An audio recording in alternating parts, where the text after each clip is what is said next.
Hello everybody and welcome to UFOs Around the World. I'm your host Matt, and today we are going to be speaking about, did we receive contacts in June 2025 this year? Now, I was sent an email by an online friend, someone who's been sending me stuff, a good reliable source. Just to give you an example of something he sent me quite recently, I knew 48 hours before the release of the Beatrice papers on these transients, so I know that I can trust this guy with stuff. And he sent me an article. And the article is from June 27th, and I'm going to read it now, and we're going to go through a few things. And I think it's very interesting. I think it's worth speaking about, so let's go into it. Aliens are real. What really happened in June 2025, and why nobody's talking about it. And this was wrote by Vasil.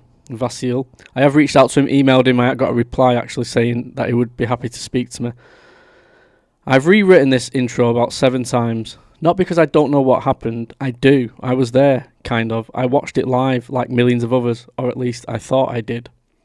But the weirdest part, less than a month later, people already stopped talking about it, like completely. You go on Reddit, you type Kepler 442b, Signal, and boom, nothing. The threads are gone, archived, scrubbed, YouTube videos, demonetized, Twitter, sorry, X, threads deleted, even the mainstream media, the same ones that breathlessly pushed every blurry UFO clip in the last 10 years, fell totally silent.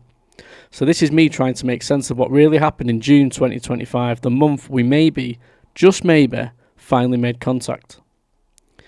And before you scroll away thinking this is another tinfoil hat conspiracy blog, let me say this. I have screenshots, I have audio, I have eyewitnesses, and more. Anything, I have questions. Part 1, the signal. Let's start at the beginning. On June the 5th, 2025, the SETI Institute, you know the folks who've been listening to space noise for the last 40 years, received a narrow-band radio signal from the direction of Kepler 442b, a potentially habitable exoplanet about 1,200 light-years away. Now, usually, these kinds of WOW signals get reported, logged, analysed, and then 99.9% of the time they're explained away. Pulsars, static, satellite interference, whatever. But this one was different. It repeated. And not just repeated, but it came back at irregular intervals, with what appeared to be modulation patterns consistent with encoded language, Morse code-ish, but more complex, structured. I watched the first press briefing live, Dr. Lena Ramani. Now that's an interesting name because I searched everywhere for this woman and she's gone off the internet. Astrophysicist from Berkeley, long-time SETI collaborator, looked pale, like visibly shaken. She kept pausing, looking off screen. We're not ready to say what this is, she said, but it's unlike anything we've ever seen before. The signal is, not natural. It shows patterns of intelligence. That's all I can say right now. And then the stream cut off mid-question. Everyone thought it was a glitch until it didn't come back on. Part 2, the leak. 2 days later, June the 7th, a user on 4chan of all places posted what they claimed was an internal NASA briefing document.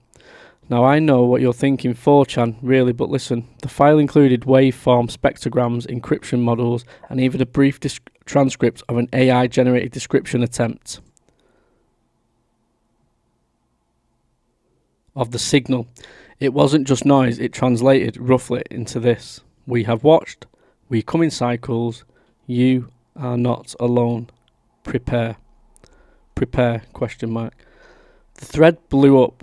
8kun, Reddit, Telegram, Discord servers I didn't even know existed before.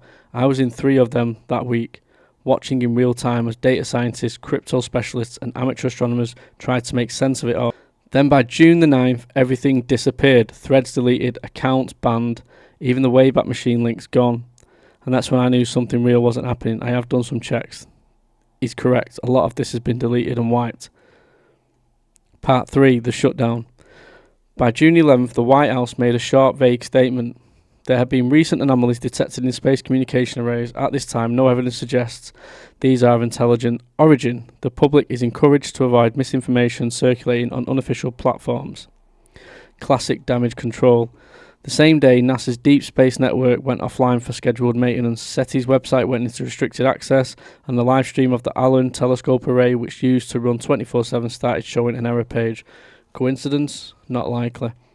A whistleblower, we'll call him Jake, though that's not his real name, messaged me on Signal the next day. He worked at JPL. I verified his LinkedIn before it got scrubbed. He told me flat out, it wasn't just a signal, it was a response. We sent a ping back after the first message, and they answered, multiple times in different frequencies. I asked what the messages said. He paused and wrote, I can't say much, but it's not a threat, it's an invitation. The silence, you'd expect the world to freak out, right? Instead, everything went quiet.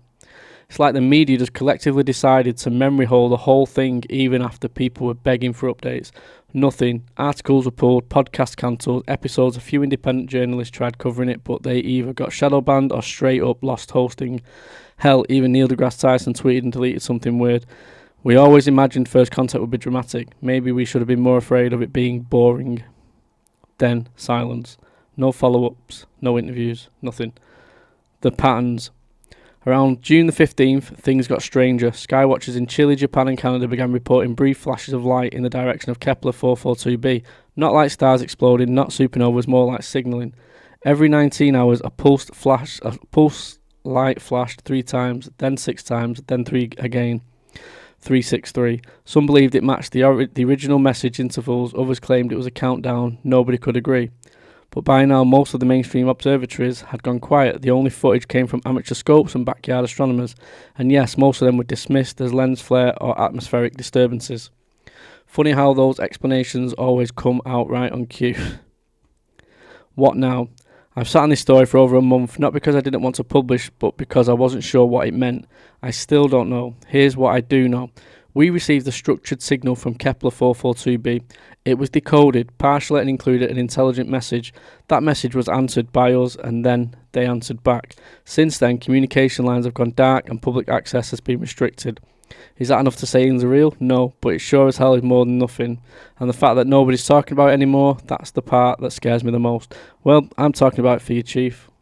I'm not here to convince you of anything. I'm not a scientist. I'm not an astronaut. I'm not a guy who paid attention. And if you read this so far, maybe you're someone who still cares about the truth, or at least about not being kept in the dark. All I can say is this. Something happened in June 2025, and until someone gives us real answers, I'm going to keep asking the questions. What are we preparing for? So, someone else has clearly been looking for this name. When I typed in, it said, wow, this must be true because I can't find anything about it on the internet. Even Dr. Lena Romana no longer exists, and that's nothing to do with that article I've just read, by the way. It's just something else. So that was interesting. But we're going to go now to this video here. So let me go across to this one. And it's called SETI Policy Revealed. We wait to share NHI data. And this was posted yesterday on Professor Simon Holland's YouTube account. So I'm going to play some of this. Yesterday, SETI finally admitted that they have a protocol not to tell you when they find alien life. A long time ago, back in the 80s, we worked with the International Institute of Space Law to create a declaration of principles for dealing with the detection of extraterrestrial technologies. And one of the important bullets in that protocol is make sure you got it right.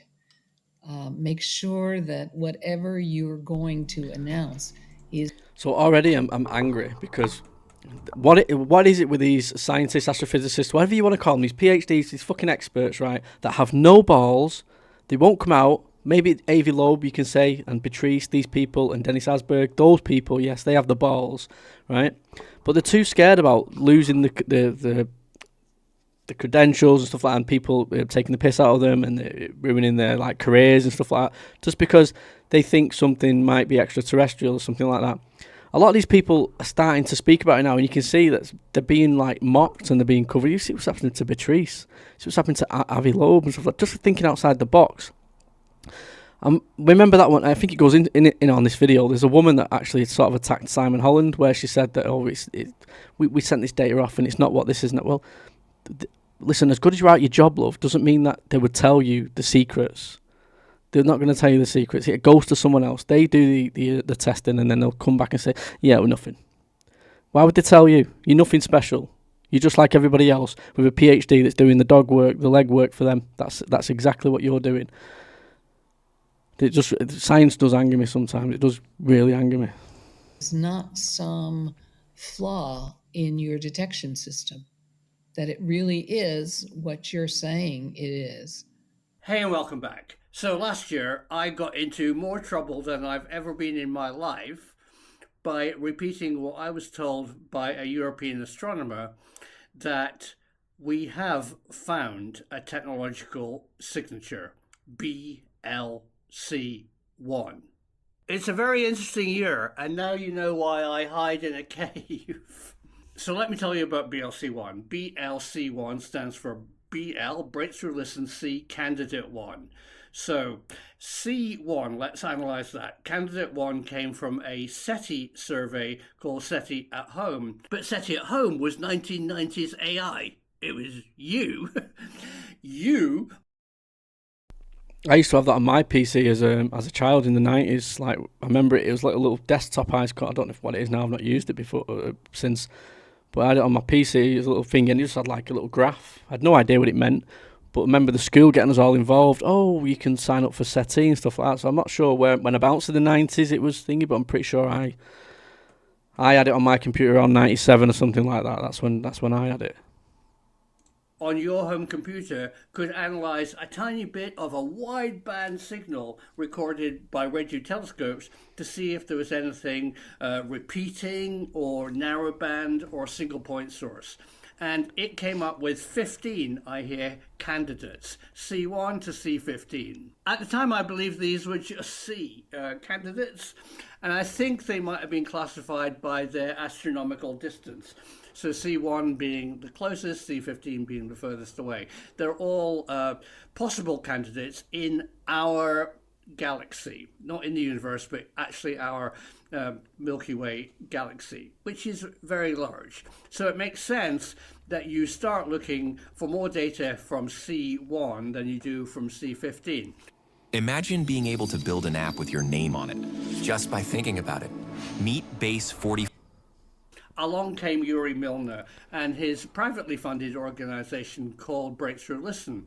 Excellent. The bottom line for search for extraterrestrial intelligence, SETI, done by anybody, is money, because you need to either have your own or buy time on these large radio telescopes all over the world, and it costs a lot. So Yuri Milner poured money into finding extraterrestrial intelligence, a technological signature, both from radio and from optical, anything.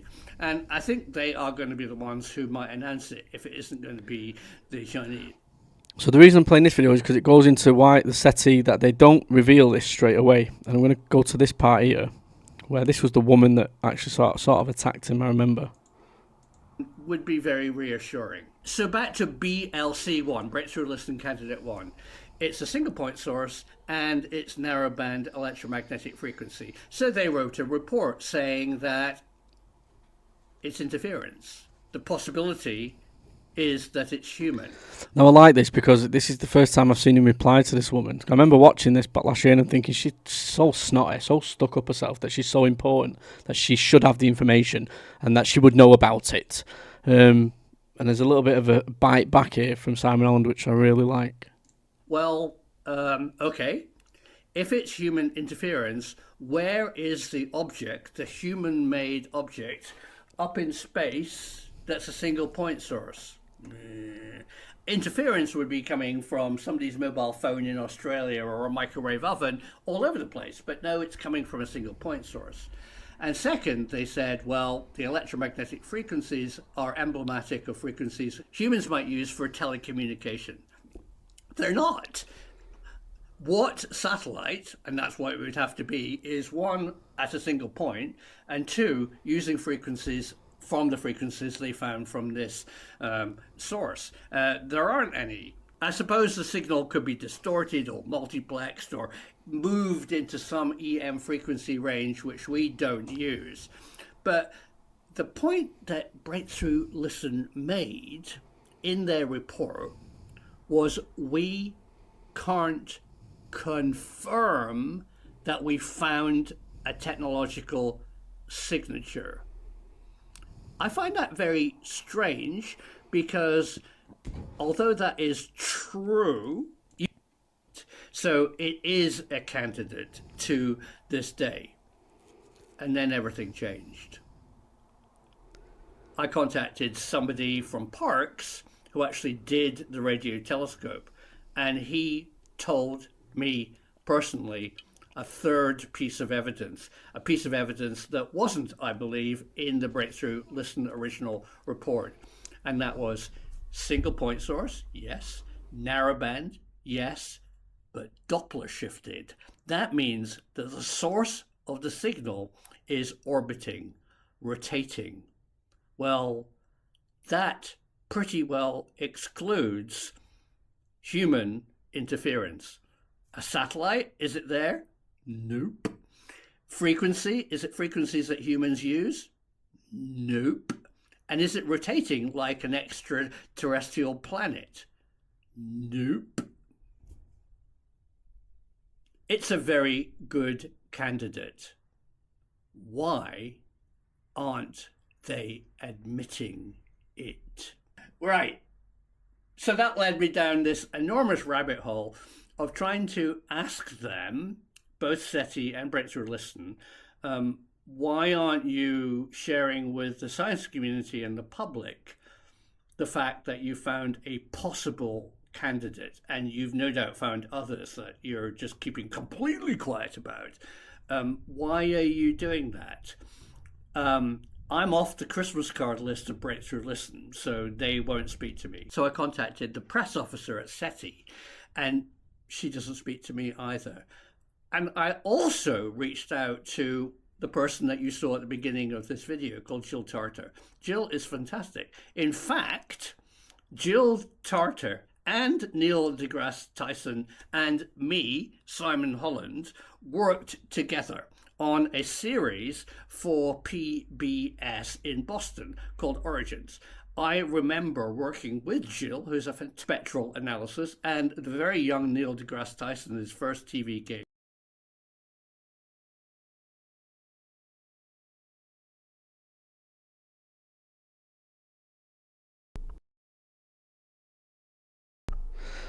Going to go to the latter part of it here. Just a long time ago, back in the 80s, we worked with the International Institute of Space Law to create a declaration of principles for dealing with the detection of extraterrestrial technologies. And one of the important bullets in that protocol is make sure you got it right. Make sure that whatever you're going to announce is not some flaw in your detection system, that it really is what you're saying it is.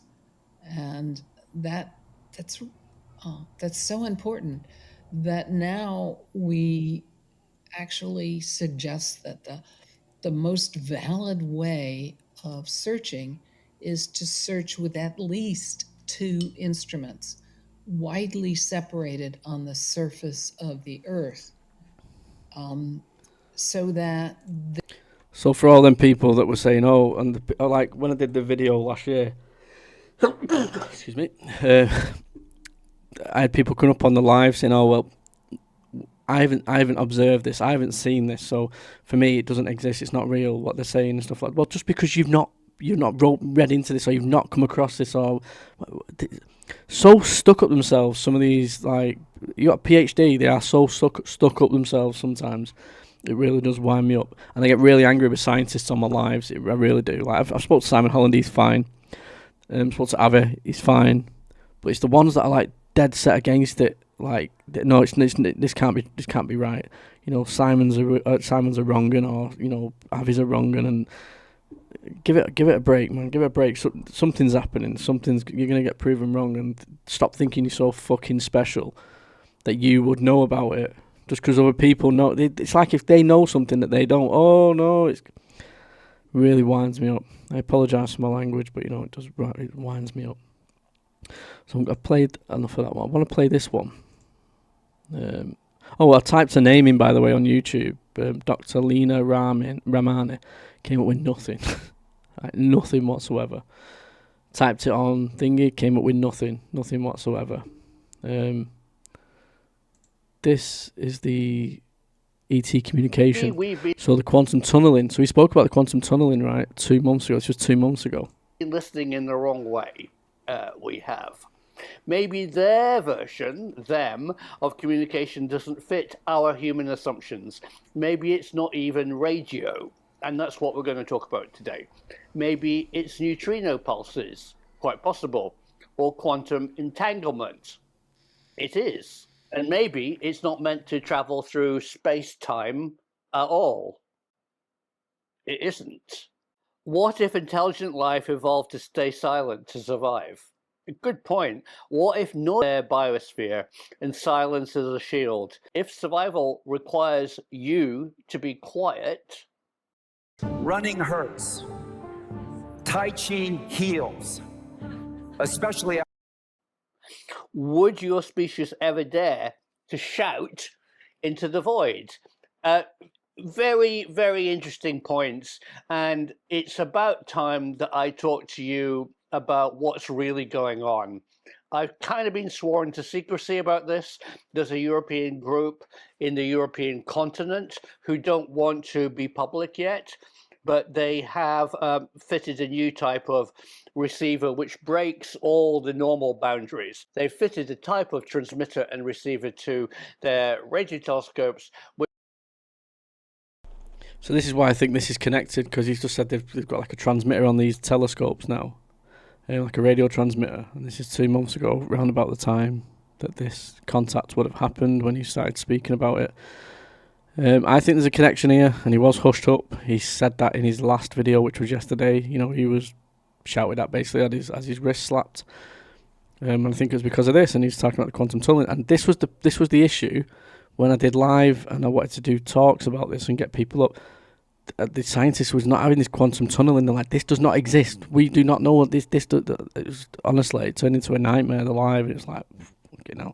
And I'm not smart enough to argue back, like, and say like, yeah, I don't have all the scientific answers right. But what I do know is that if these are saying it is possible or they're open to it, why are these other scientists like not, and like just they're not having it at all?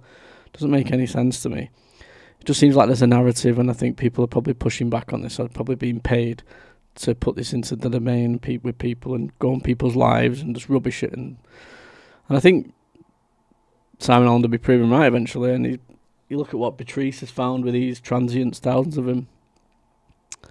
We're on the brink of something huge, and I think if the slow disclosure plan is in motion, we've already had the government acceptance basically, you know, and the next one is academic acceptance, and I think we're slowly getting that, and I think we could have something potentially big by the end of the year. So I'm going to leave it there for now. I couldn't find the 4chan link. I wanted to go through the 4chan stuff with you. I couldn't find it, so maybe that's been scrubbed as well. If anybody can find that, message me or email it me, and I'll do a video on it. And this was the anonymous person that came out on June the 7th. For some reason I couldn't find it. But I'm not a big 4chan user, and it's changed a little bit. So I'm not sure how you search and what category it'll be and stuff like that, so I don't know. So yeah, please, if you find it, potentially it's still there, send it to me and stuff like that. So, as always, please drop a like, subscription, you know, please give a share, and drop a comment, and become a member if you want. But the most important thing is just, I hope you enjoy it, and that's all that matters to me. And I'm going to love you and leave you, and I will see you on the next one. Good night, God bless. Goodbye.